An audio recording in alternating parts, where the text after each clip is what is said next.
శ్రీ గురుభ్యో నమః. మహాగణాధిపతియే నమః. యావత్ భారతానికి వందనాలు. ఈ వీడియోలోకి విజ్ఞానం కోసం, వినోదం కోసం వచ్చిన వాళ్ళకి చిన్న విజ్ఞప్తి ఏంటంటే, ఈ వీడియోలో మీకు విజ్ఞానం కానీ వినోదాలు కానీ ఎటువంటివి దొరకవు. కాబట్టి దయచేసి ఈ వీడియోని స్కిప్ చేసి మీరు వేరే వీడియోలోకి వెళ్ళిపోవాల్సిందిగా విజ్ఞప్తి మనవి. ఇకపోతే విషయంలోకి వస్తే కనుక, భగవంతుడు ఆకారుడా నిరాకారుడా అనే విషయాన్ని కనుక పరిశీలిస్తే, మన జీవ చైతన్యం ఆకారమా నిరాకారమా అంటే, ఇప్పుడు నేను అని చెప్పబడే ఈ అహం ఒక ఆకారాన్ని వహిస్తుందా లేదా నిరాకారమా? దీనికి ఉదాహరణగా చెప్పుకోవాలంటే, ఈ నేను అనబడే ఈ జీవ చైతన్యం ఒక దేహాన్ని ఆశ్రయించినంత వరకు అది ఒక ఆకారం. ఆ దేహాన్ని వదిలేసిన మరుక్షణం అది నిరాకారం. అలాగనే ఒక భగవంతుడి విషయంలోనూ అది అలాగనే భావించవచ్చు. అంటే భగవంతుడికి దేహం ఉంటుందా అంటే, ఆయన అవసరమైతే ఒక దేహాన్ని ధరించగలడు, లేదా దేహాన్ని విడిచి నిరాకారంగానూ ఉండగలడు. దీన్ని మన ప్రామాణిక భాషలో వ్యవహరించాలి అంటే, ఇప్పుడు గాలిలో వ్యాపించినటువంటి ఒక పొగ అనేది మన కంటికి సాదృశ్యంగా కనిపిస్తుంది. అది ఒక రకమైన అనేక విచిత్ర రూపాకృతిని కలిగి ఉంటుంది. కాసేపటికి ఆ పొగ వాయువులో లీనమవుతుంది.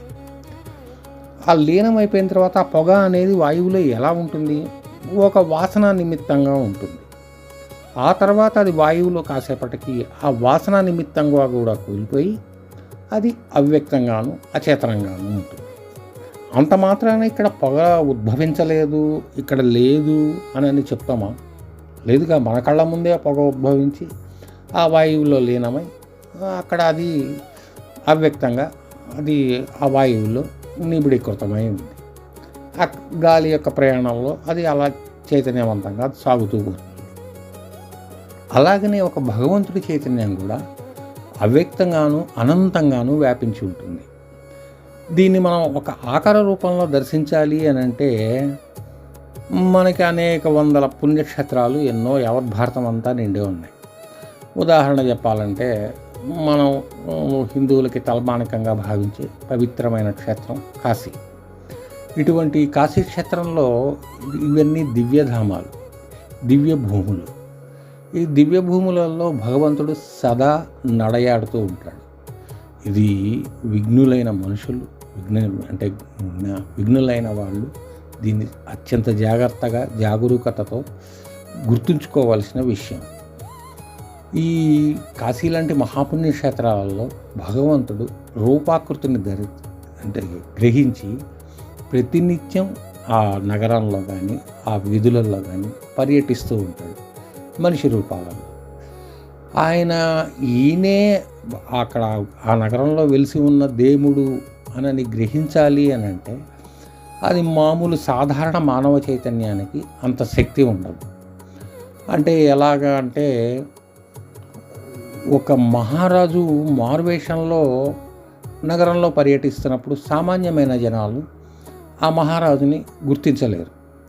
ఆ మహారాజుకి అత్యంత సన్నిహితులు, మహారాజుని నిత్యం సేవించేటువంటి వాళ్ళు, ఆ 100 మంది గంతిపతులు అంటే ఆయన దగ్గర ఉండే పరివారం, వీళ్ళు మాత్రమే ఆ రాజు ఏ వేషంలో ఉన్నా ఇగో ఈయన మహారాజు అని గుర్తుపట్టినట్టు ఆ భగవంతుడిని సేవించే, ఆయన లీలను గ్రహించే యోగులు,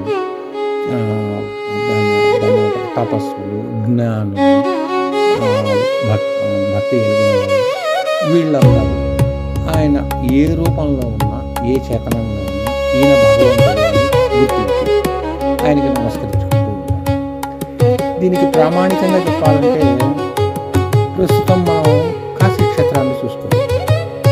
కాశీ క్షేత్రంలో ప్రతినిత్యం అనేక ఘాట్లలో మామూలుగా దత్తాత్రేయ వారు, వ్యాసుల వారు, మణికర్ణిక ఘట్టంలో ప్రతినిత్యం 12 అంటే మధ్యాహ్నం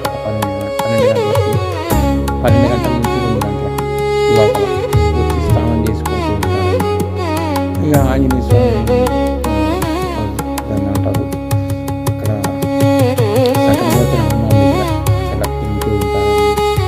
ఇత్యాది కథలెన్నో అక్కడ కాశీలో ప్రచారం నిజంగా ఉన్నారా అని గ్రహించి పరిశీలించిన వాళ్ళు, అక్కడ దాన్ని గ్రహించి పరిశీలించిన వాళ్ళు అంటే ఈ మధ్యకాలంలో మనం అలా చెప్పుకోవాలి అంటే తులసీదాస్ లాంటి మహనీయులు ఆయన అక్కడ వాళ్ళని సందర్శించి ఆయన జీవ సాఫల్యాన్ని అలాగనే ఇప్పుడు కాశీలో మామూలుగా భగవంతుడు ఉన్నాడా లేడా దీనికి పెద్ద వాదనలు తర్కాలు ఇవన్నీ ఇప్పుడు సపోజ్ ఈ వీడియో ఉంటుంది మీరే ఈ ప్రశ్న మీలో ఉంది అటువంటిప్పుడు ఎవరికి చెప్పకుండా నిశ్శబ్దంగా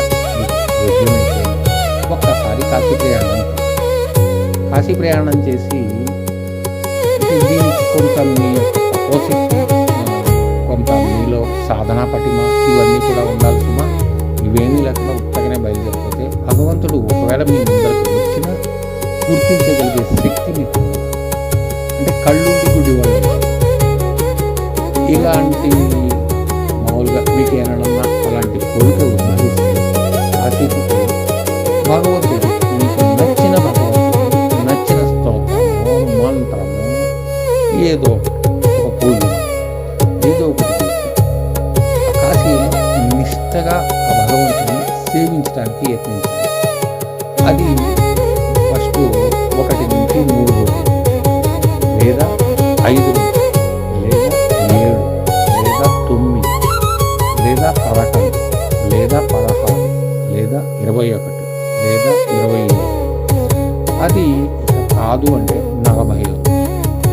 ఈ 40 రోజుల లోపల కనుక వీరు క్రమశిక్షణతో ఉపాసనా దీక్ష అంటే దాన్ని కఠినంగా ఒక నియమంగా పెట్టుకుని మీరు ఆరాధిస్తే ఆ భగవంతుడి యొక్క రూపం మీ ముందు సాక్షాత్కరించగలరు ఆవిష్కృతంగా. అంటే ఇది ఎలా చెప్పుకోవచ్చు అంటే కాశీలోకి మీరు అడుగు పెడుతూనే కొంతమంది అవ్యక్తంగా మిమ్మల్ని నిరంతరం ప్రతి క్షణం మీకు ఇంతకు ముందు వీడియోలో చెప్పినట్టుగా ప్రకృతి మిమ్మల్ని గమనిస్తూ ఉంటుంది అని చెప్పండి. అలా కాశీపూర్లో అక్కడ అవ్యక్తంగా అనేక వేల దైవరూపాలు ఎంతోమంది అలా అవ్యక్తంగా తిరుగుతూ ఉంటారు. వాళ్ళందరూ కాశీపూర్లో అడుగుపెట్టిన ప్రతి ఒక్కరిని నిశితంగా విశేషంగా గమనిస్తూ ఉంటారు వాళ్ళ మనోభావాలతో సహా. ఎవరైతే ఇటువంటి కర్మలకి అంటే భగవంతుని దర్శించాలి అని ఇట్లాంటి కర్మలకి పూనుకుంటే కనుక వాళ్ళని కొన్నిసార్లు పరీక్షలు కూడా పెడతారు. పరీక్షలకు నిలబడి నెగ్గాలి సుమా. ఆ నెగ్గిన వాళ్ళకి ఆ భగవత్ సాక్షాత్కారం అంటే పెద్దగా ఏమి తెలుగు సినిమాలలో చూపించినట్టు ఉరుములు పెడుతుంటూ దేవుడు కవచ కొండలాలు పెట్టుకుని బంగారాభరణాలు వేసుకుని ఏమీ ప్రత్యక్షంగా నువ్వెలా నుంచుని ఆయన కూడా అలా వచ్చుని కానీ మనసుకి అంటే అనేక వేల సంవత్సరాలుగా ఆయన ఆరాధిస్తున్నటువంటి మీ జీవ చైతన్యానికి ఒకనొక క్షణంలో అర్థమవుతుంది ఆయన భగవంతుడు. ఆ భగవంతుడు అనే అర్థమైన ఆ భగవంతుడిని చూసి మనం ఆయన కాళ్ళ మీద పడతాం, కన్నీళ్ళ పర్యంతం అవుతాం లేదా నిశ్శబ్దంగా నమస్కారం చేసి వస్తాం. అది అంటే ఆన్ ది స్పాట్ ఆ భగవంతుడి అనుగ్రహాన్ని. ఇది ఇంకా డీప్గా తెలుసుకోవాలి అంటే ఈ కాశీలో అత్యంత త్వరగా ప్రసన్నమయ్యే దేవతలు గుర్తుంచుకోవడానికి ప్రయత్నించారు. ఆమె ప్రతినిత్యం కాశీలో సంచరించే వారాహిదేవి, అక్కడ ఉండే దుండి గణపతి, కాలభైరవుడు, అన్నపూర్ణమ్మ, విశాలాక్షి, కేదార్నాథుడు అనేది ఆయన దర్శనాన్ని పొందడం చాలా కష్టం. ఎందుకంటే ఎంతో శక్తి కావాలి. ఇంకా చెప్పుకుంటూ వెళ్తే ఇట్లాంటి దేవతలు కాపాడుకోవాలి అని అంటే ప్రస్తుతం అయితే